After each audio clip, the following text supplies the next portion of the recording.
Hi! In front of me is Doogee S40 and today I would like to show you how you can add screen lock on this smartphone.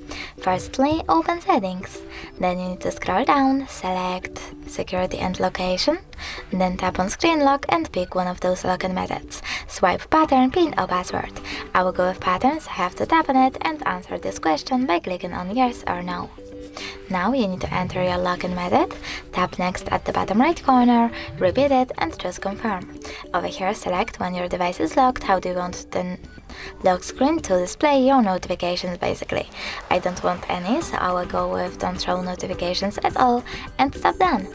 Now when I turn off my screen, then turn it back on, icons that pattern is now required.